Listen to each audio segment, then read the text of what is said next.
We live in the information age with the knowledge of all of the world's greatest minds only a few clicks away. Which is great if you're looking to spend the afternoon playing the Wikipedia game, but it can be a little bit overwhelming to have that much information at your fingertips when you're preparing for an exam. I'm David Chapman, and today we're going to be looking at the 6 tools that you need for a successful revision session. Number 1, textbooks. Whatever course you're doing at whatever level you're studying it, there will almost certainly be at least one, and more likely loads, of textbooks written just for you. If you haven't already been given one by your school or been sent to find one in your library, then the first stop on your revision journey should be the textbook section of Amazon, where you should be able to find something suitable. All you need to do is search for the name of your subject and your exam board, and something should come up. In the unlikely event there isn't a book written just for your course, then you should still get a textbook. Your best bet is asking for a recommendation from your teacher. They might even be able to loan you one.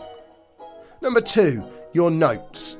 You've been making detailed notes during all your lessons, lectures and tutorials, right? If you have, awesome. Make sure they're on your desk in front of you at the start of your revision session. If you haven't, it's time to beg, steal or borrow, okay, probably not steal, some notes off of your classmates. It might cost you the price of a coffee to get them to agree to you photocopying a couple of years worth of their hard work, but it'll be more than worth it when you start revising and you're not having to work from a blank piece of paper. Number 3, revision guides. Just like with textbooks, most courses will have a revision guide specific to them. They're definitely a worthwhile investment, but don't focus solely on a revision guide at the expense of a more detailed textbook and lesson notes. Remember, the purpose of revision guides is to remind you about stuff that you already understand. They're not designed to teach you new information. So if you don't understand a particular topic, don't just memorise what's in the revision guide, because that's not going to help you answer an 8-mark question on it. This is when you need to get your textbook or notes out, or even better, go and talk to a teacher or classmate and make sure you really understand it. You can then use the revision guide as a reminder. Number 4, exam specifications. These aren't crucial if you've managed to get hold of a course-specific textbook and revision guide, but they're vital if you haven't. The exam specification lists everything that you could possibly be tested on. But that's all it does, list it. You'll need to go and find the topics on the list in your textbooks, notes or online for it actually to be of any use to you. If a lack of textbook has left you having to resort to an exam specification, then I'd strongly recommend taking it to your teacher so they can help you identify exactly what you need to learn and where you can find it. Number 5, the internet. Warning. The internet is a fantastic revision resource if you can trust yourself to use it properly. If you won't be able to stop yourself chatting on Facebook or watching cat videos, then turn off your computer and go without.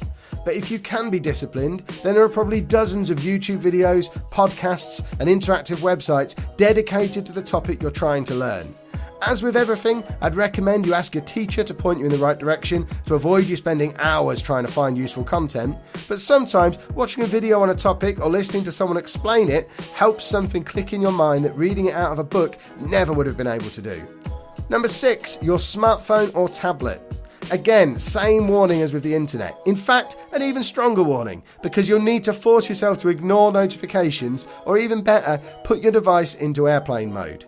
If you won't be able to avoid texting, leave your phone in a different room when you're revising. But if you can manage it, then there are more revision apps being released all the time that include most of the stuff listed in the other 5 points.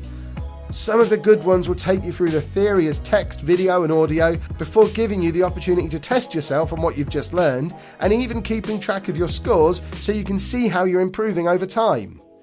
There are some pretty rubbish ones out there too though, so as with all the other steps, you're better off asking your teacher for guidance about which apps are good for your subject.